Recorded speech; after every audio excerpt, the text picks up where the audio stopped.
안녕하세요. 경제 읽어주는 남자 김광석입니다. 반갑습니다. 트럼프의 손이 뭘 가리키고 있을까요? 바로 관세죠.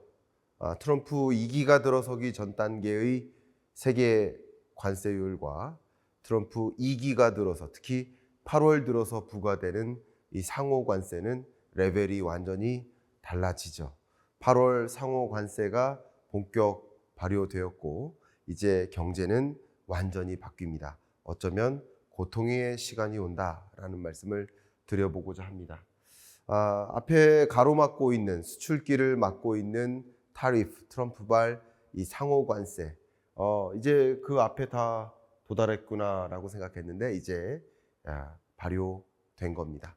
자, 그러면 이 상호 관세 발효 이후 우리는 어떤 상황에 맞닥뜨릴까?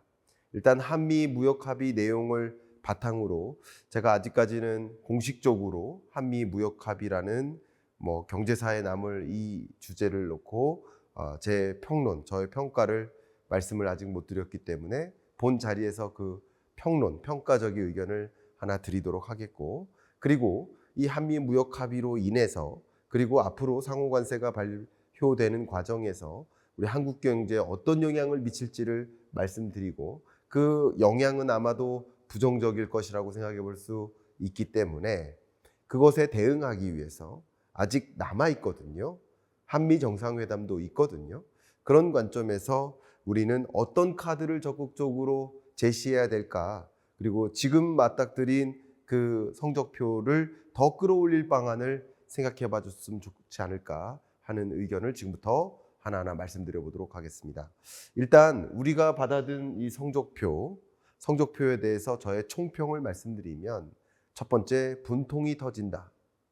두 번째, 최악은 면했다. 정부가 많이 노력한 것이라고 생각한다. 그런데 더 노력해 주셨으면 좋겠다. 이렇게 총평을 드려보도록 하겠습니다. 미국이 짜놓은, 트럼프가 짜놓은 각본하에 세계 각국이 그 각본대로 부응하는 움직임이기 때문에 사실 우리가 가져올 수 있는 더 나은 관세율, 더 나은 협력의 결과를 우리가 기대하기가 사실은 쉽지만은 않은 게 사실이기 때문에 그런 면에서 최악은 면했다. 나름의 선방을 했다. 그러나 여전히 아쉽고 그런 트럼프식 무대포적인 보호무역주의, 자국 우선주의적인 그런 행보가 저를 분통이 터지게 한다. 여러분들도 비슷한 마음이시지 않을까 생각합니다. 대미 투자 3,500억 달러를 약속했습니다. 또 쌀, 소고기를 제외한 여러 우리 국내 교육 시장을 개방하기로 약속했습니다. 그렇게 약속하면서 우리는 받아든 것이 상호 관세율을 25%가 아니라 15%로 내려잡았습니다. 최혜국 대우를 약속받았습니다.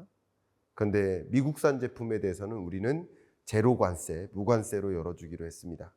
그리고 LNG, 에너지를 1,000억 달러 정도 구매하기로 약속했습니다. 자, 이것은 어떤 결론일까? 비교적으로 보여드리면 한국, 일본, EU 모두 15%의 관세율을 맞춘 건 맞아요. 이게 어쩌면 미국의 트럼프의 짜놓은 각본이 아닌가 하는 생각을 해봐요. 근데 세계 각국이 EU도 어떤 정도의 투자 약속을 단행하고 미국산 무언가를 사주기로 약속하고 각자 시장을 개방하기로 한 것은 매 한 가지의 모습이다. 그런데 저의 총평을 드린다면 상호관세율 15%에 도달하기 위해서 상대적으로 우리나라는 GDP 대비 더 많은 투자를 단행하기로 약속한 것이 아닌가 하는 아쉬움, 분통이 터지는 마음 아직 있고, 그리고 이런 부분을 더 줄이기 위해서, 그리고 같은 대미 투자에 있어서도 그 투자에 따른 이익을 얼마나 우리 것으로 가져올 것인가, 이런 디테일한 협의, 어떤 부분에 대해서 어떻게 협상할지에 대해서는 아직 남아있기 때문에 3,500억 달러를 더 낮춘다든가 아니면 더 유리하게, 이건 투자잖아요. 기부하는 게 아니에요. 돈을 그냥 주는 게 아니에요. 투자니까 그 투자에 따른 효용을 우리가 더 많이 가져온다면 대미 투자액 자체가 더 크다고 해서 문제가 되지 않을 수도 있죠. 아직 시간은 남아있다. 아직 노력할 부분이 있다라는 말씀을 더 드려보고자 합니다. 한미 무역 협상에 대한 이견이 있었어요. 제가 이 부분 평론적 의견을 드리겠습니다. 먼저 러트닉 미 상무부 장관이 수익의 90%를 미국 국민에게 돌아가게 할 것이다 라고 얘기했어요. 근데 김용범 정책실장은 재투자의 개념으로 이해해야 된다. 이걸 미국 국민에게 돌아가는 것이 아니라고 할 수 있다. 뭐 둘 다 맞는 것도 아니고 둘 다 틀린 것도 아니에요. 다만 같은 주제를 해석하기 나름인 것 같아요. 어쨌든 90%의 수익을 리테인 시키겠다. 근데 그 리테인이라는 얘기는 not take out, take out 할 수 없게 만든다. 그러니까 일정 부분 미국에 맴돌게 한다라는 뜻은 맞습니다. 그게 미국에 맴돌게 한다는 것은 맞지만 미국 국민에게 돌아간다고 표현할 수가 있을까요? 그건 또 아니라고 생각도 합니다. 그러니까 이 리테인의 개념은 사내 유보한다. 추가적으로 재투자한다. 여러분 어디에 투자했을 때 그 투자에 따른 수익을 뭐 사탕 사 먹는 데 쓸 수도 있겠지만 그 투자에 따른 수익을 또 다른 재투자로 쓸 수도 있잖아요. 그러니까 미국에 재투자하도록 유도하겠다. 그게 리테인의 개념이에요. 그러나 상식적으로 한번 생각해 보세요. 우리가 기부자가 아니에요. 투자자예요. 그 투자자는 결국 투자에 따른 수익을 가져오는 게 기본입니다. 그게 원칙이에요. 근데 그 원칙을 깬 그런 투자 방식이 세상에 어디 있습니까? 그러니까 리테인 시키겠지만 한 차례는 리테인 할 수도 있겠죠. 예를 들면 2년 동안 투자하고 2년 동안은 리테인 할 수도 있겠죠.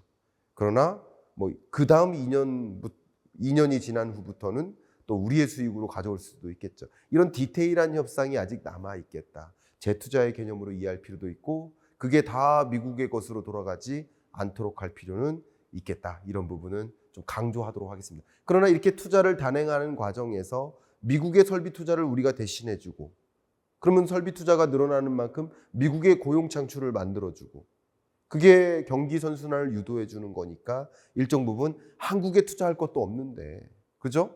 한국 AI 고속도로 깔고 에너지 고속도로 깔고 하는데도 좀 막대한 비용이 들어가는데 이 와중에 미국에 투자하는 것은 우리에게 좋은 것만은 아니죠. 그러나 어쨌든 정해진 결과물이 있다라고 한다면 짜여진 각본이라고 한다면 그 안에서 우리의 것으로 가져올 부분들이 무엇이 있을까? 어떻게 하면 우리에게 유리하게 가져올까를 더 논의해야 되지 않을까? 그것을 강조해서 말씀드리고 싶습니다. 특히 대미 투자 약속한 것 1,500억 달러는 조선업 협력을 위해서 나머지 2,000억 달러는 반도체, 원전, 2차전지, 바이오 한국 기업이 경쟁력을 많이 보유한 분야의 투자입니다. 자, 그렇기 때문에 대미 투자, 이 자금 어떻게 마련합니까? 펀드를 조성하죠.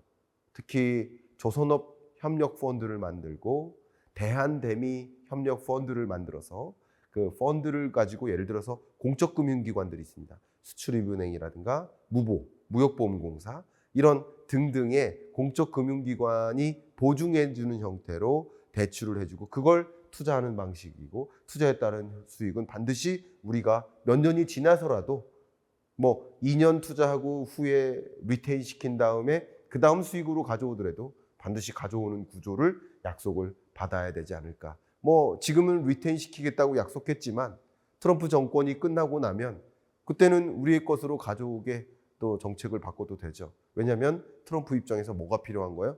명분이 필요한 거예요. 정치적인 명분. 자, 봐라. 내가 관세 정책 한다고 했을 때 많은 분들이 지적했었지. 거봐라. 미국에게 그레이트한 일이 일어나지 않느냐. 미국에 많은 국가가 투자하고 있지 않느냐라는 것을 강조하고 있고 유권자들, 지지자들한테 그걸 피력하고 있는 과정이에요. 중간 선거에서 이기기 위해서. 그래서 명분은 명분대로 살려주고요. 실리는 그 명분 이후에 가져오면 되는 거죠. 그런 협상을 진행해야 되겠다라는 의견도 드립니다. 이 부분도 농산물을 포함해서 완전히 개방한다. 트럼프가 아주 자주 사용하는 표현입니다. completely open. 근데 우리 김용범 정책실장은 쌀, 소고기의 추가 개방이 없다. 완전 개방하고는 다르다. 근데 여기선 어떤 의미로 해석하면 좋을까? 저는 역시 트럼프의 정치적인 명분인 것이다. 내가 완전히 개방시켰다. 완전히 개방시킨 건 사실은 아니죠. 여기서 이견이 있다고 생각할 수 있겠지만 현재까지는 쌀, 소고기만큼은 추가 개방 없이 어떤 지금 협상 결과를 도출했다. 이렇게 결론을 지었으면 좋겠습니다. 여기서 한 가지 우리가 주목해 볼 것은 트럼프식 이런 협상 전략 하에 왜 쌀을 개방하라고 했을까? 왜 소고기를 개방하라고 했을까? 쌀 시장 개방한다 해도 개방할 만한 마땅한 방법이 별로 없어요. 소고기 시장 개방한다 하더라도 그 소고기 30개월 연령 넘은 소고기 뭐 사줄 방도가 별로 없어요. 우리나라가 미국으로부터 소고기 최대 수입 국가입니다. 더 사주면 얼마나 더 사주냐고요. 이미 그 이상으로 먹을 수가 없는데 말이죠. 그죠? 매일 소고기만 먹습니까?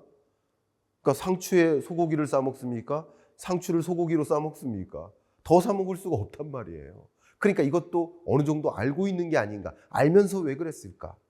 매우 예민한 부분을 건든 것이다. 저는 그렇게 생각합니다. 협상 전략하에서 쌀, 소고기 굉장히 예민해.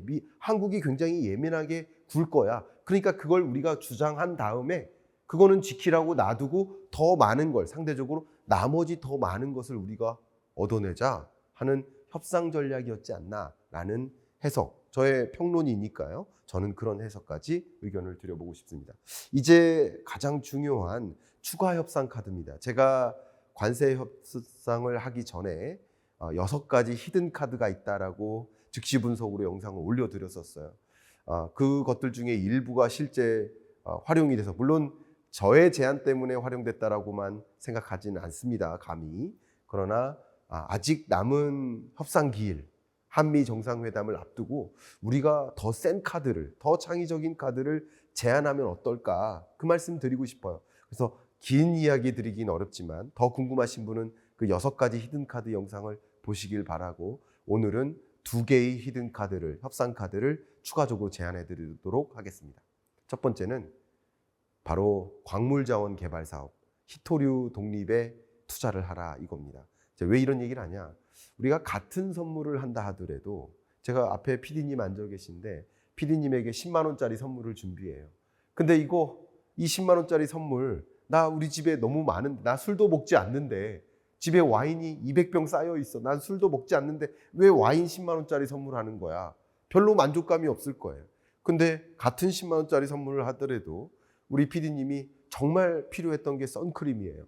나 선크림 없었는데 와, 내 돈 주고 선크림 사긴 아까웠는데 경익남이 선크림을 사줬네. 얼마나 고마워할 거 아닙니까? 무슨 말이냐? 같은 선물을 하더라도 더 감동을 주는 선물은 분명히 있다. 그러니까 미국이 필요로 하는 것, 미국이 아파하는 것, 미국이 간지러워하는 것, 그것을 우리가 제공해 주면 된다.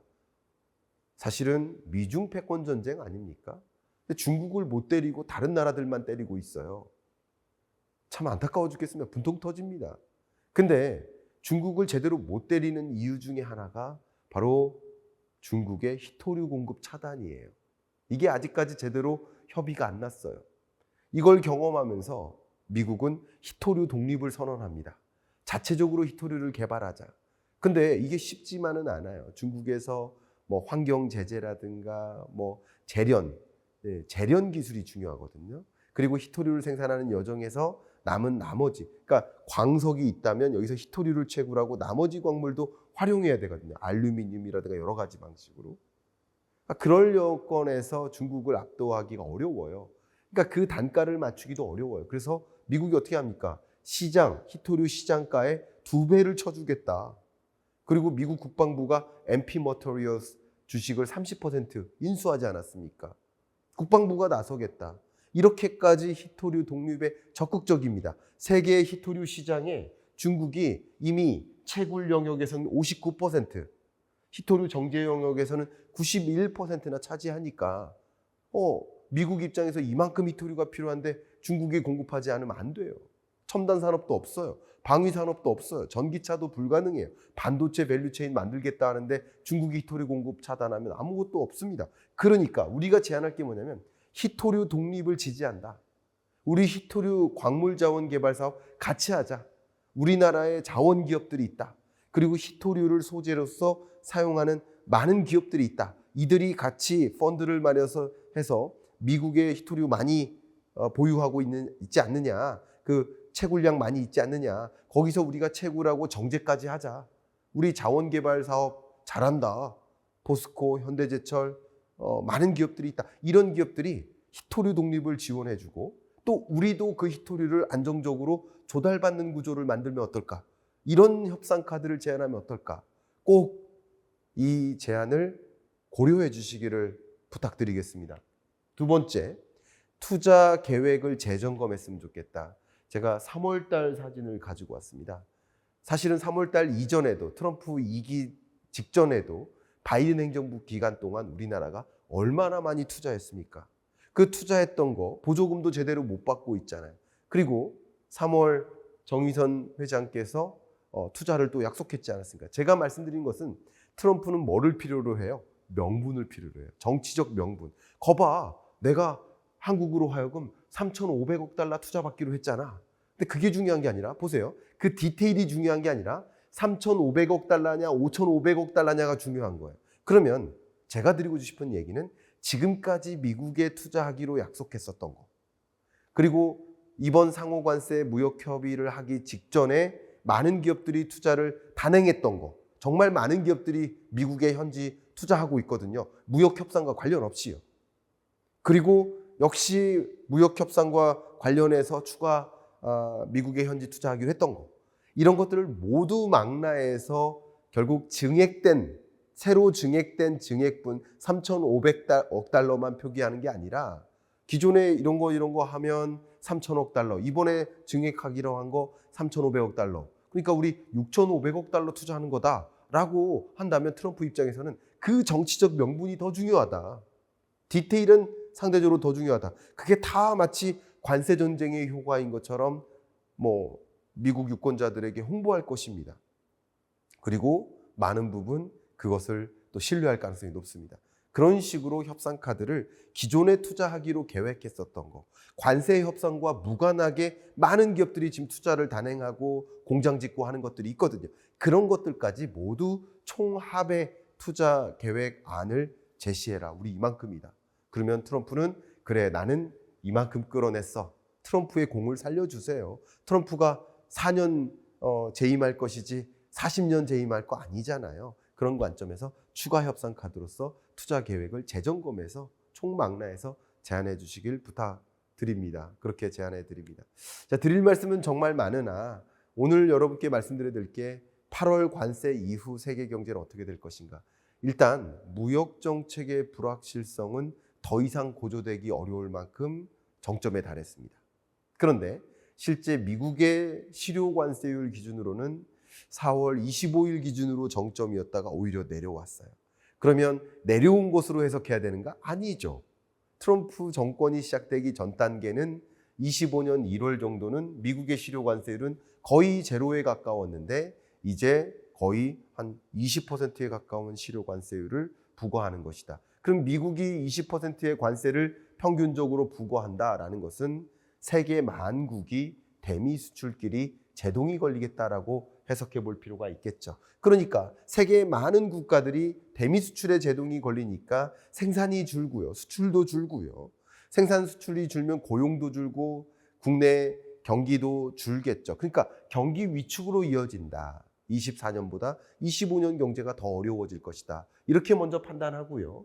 특히 구조적으로 본다면 중국이 가장 대표적인 사례지만 대미 수출이 주는 것이지 오히려 미국을 겨냥한 수출을 대신해서 다른 나라에게 더 저렴하게 공급하려는 의지, 그리고 세계 많은 국가들이 상대적으로 연대를 강화하는 움직임, 이런 것들도 8월 이후 이 관세 전쟁의 시작에 따른 세계 경제의 구조적 변화가 전개될 것이라고 생각해 보시면 어떨까요? 이런 것들이 굉장히 중요한 것이고, 물가를 자극하는 부분도 미국에게만 과소 공급이에요. 미국을 제외한 많은 국가들에는 과대 공급이 되죠. 그러니까 미국 물가는 어쩌면 일시적으로라도 7, 8, 9월 정도는 자극될 여지가 많지만 그 밖에 다른 나라들은 물가 하방 압력으로 작용할 가능성이 오히려 높다, 이런 말씀을 드립니다. 우리 한국 경제에는 어떤 영향을 미칠까? 이 부분이 더 중요하지 않을까요? 고율 관세 25%가 유지된다면 더 큰 충격일 겁니다. 그러나 15%의 관세율이 적용된다 하더라도 총 수출이 대략 5% 정도 감소하지 않을까. 우리나라의 대미 수출액이 전체 수출의 19%를 차지합니다. 그 대미 수출액에서 일정 부분 수출액이 감소할 것으로 전망하고, 그럼 우리나라 총 수출의 약 5% 정도 감소하고, 그러면 실질 국내 총생산에는 대략 0.3%포인트 수준의 하향 조정이 있지 않을까 하는 판단을 해볼 수 있겠습니다. 한국 경제에 구체적으로 어떤 영향을 미칠까요? 생각해 보세요. 한국, EU, 일본 세 개 나라가 결과적으로 종착지는 15%예요. 그러나 이 종착지에 도달하기 전 우리나라의 관세율은 사실 0%였습니다. 한미 FTA를 체결했습니다. 사실 제가 분통이 터지는 것은 이 0%라는 관세율을 만들기 위해서 그때 얼마나 많이 미국에 내줬는지 아세요? 근데 미국은 0%를 유지하고 우리는 15%의 관세를 부과받는다면 이거는 대등한 협의가 아니잖아요. 이런 부분에 대해서 저도 분통이 터집니다. 여러분들도 같은 마음일 겁니다. 그러나 주어진 현실하에 어떤 경제적 영향이 있을지를 본다면 과거 우리는 미국 시장을 놓고 자동차 시장의 경쟁력이 굉장히 높았습니다. 가격 경쟁력이 높았단 말이에요. EU나 일본이나 영국보다도 상대적으로 저렴한 자동차를 동급의 자동차라 하더라도 더 저렴한 자동차를 공급할 수 있는 여건, 가격 경쟁력이 있었다. 근데 결과적으로는 관세율이 같은 결과를 맞았고 영국은 심지어 10%의 관세를 부과받았으니까 한국은 관세율이 생각보다 더 많이 부과된 것이다. 그러면 이 부분은 우리에게 하여금 가격 경쟁력을 실축해 만든다. 자동차 산업뿐만 아니라 전 산업에 걸쳐서 우리의 대미 수출 시장에서의 경쟁력이 실추되는 모습이 전개될 것이다. 그러면서 대미 시장, 수출 시장을 놓치게 될 가능성이 상당 부분 있겠다라고 봅니다. 실제 제가 강조하는 것처럼 일본과 독일, 지금 EU를 상징하는 독일이죠. 이들은 그 어떤 나라보다도 수출 경합도가 높아요. 한국과 수출 경합도가 높다라는 이 표현은 뭐냐면 우리나라의 대미 수출 품목과 일본, 독일의 대미 수출 품목이 거의 유사하단 말이에요.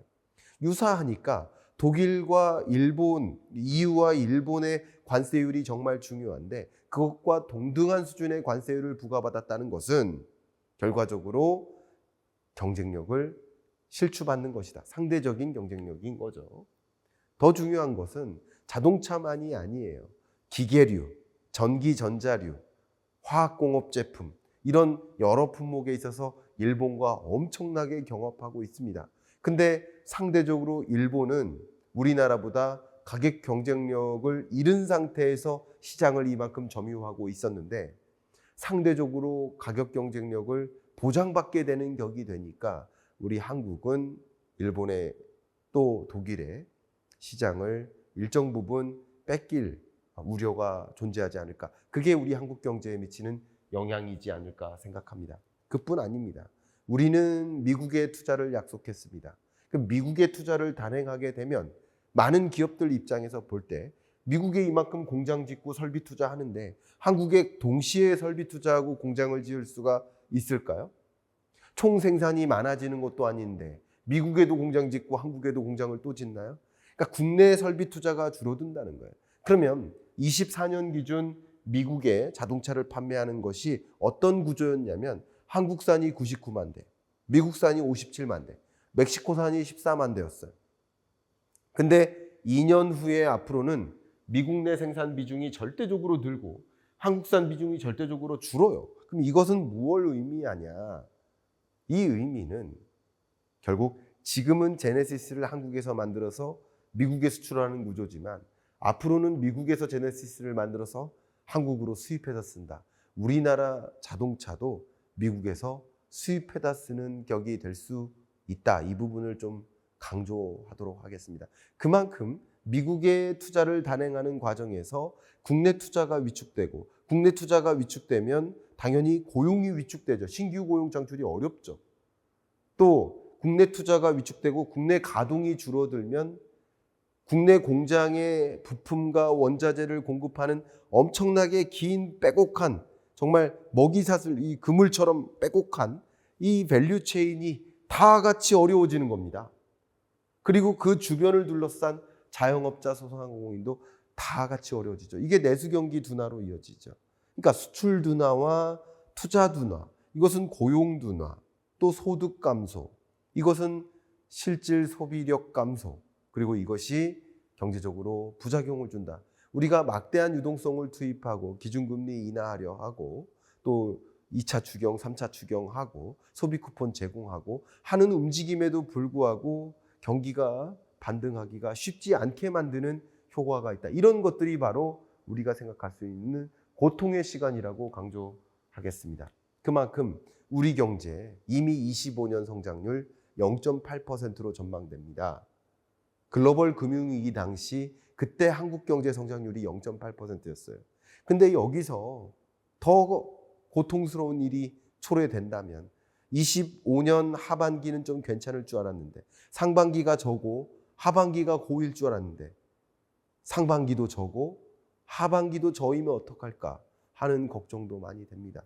그래서 앞에 말씀드렸던 것처럼 제가 제안했던 게 다는 아니지만 그 밖에 여러 창의적인 제안들을 더 고민 많이 해주셔서 지금까지도 노력 많이 하셨지만 앞으로도 더 많이 노력해 주셔서 조금 더 유리한 고지로 우리에게 유리한 방향으로 우리의 것으로 가져올 수 있게 관세율을 낮춘다든가 상호 관세율은 어렵더라도 품목별 관세율을 더 낮춘다든가 혹은 우리나라의 대미 투자액을 줄인다든가 투자액을 늘리는 한이 있어도 그 늘어나는 투자액의 상당 비중을 우리 것으로 가져오게 한다든가 하는 종류의 더 전략적인 고민과 행보를 해주시기를 부탁드리고 우리 국민들도 그런 부분들을 더 지지해 주시고 응원해 주시길 바랍니다. 부디 이런 부분에 대해서 정치적으로 싸움하지 않았으면 좋겠습니다. 국가를 놓고 국가가 더 잘 되느냐 마느냐를 놓고 고민을 해야지 여당이냐 야당이냐를 놓고 이걸 고민하면 안 되겠다라는 의견 말씀드리면서 마무리하고요. 끝으로 제 공지사항 말씀드리겠습니다. 이렇게 혼란한 시절에 이렇게 혼탁한 국면에 여러분들 정말 고충스러우실 텐데 어떻게 대응해야 될지 참 모르겠다. 나는 어떻게 투자해야 됩니까? 뭐 그러시는 분들께 유튜브만으로는 한계가 있어서 제 오피셜 클럽을 런칭했거든요. 저와 뭐 매일 매주 또 한 달에 한 번 또 특강을 통해서 자주 찾아뵙고 또 자주 경제적인 공부를 더 집중해 보고 싶으신 분들 계시다면 고정 댓글 상단을 확인해 주시길 바라겠습니다. 이상 이번 주 경제 읽어주는 남자 마무리하겠습니다. 감사합니다.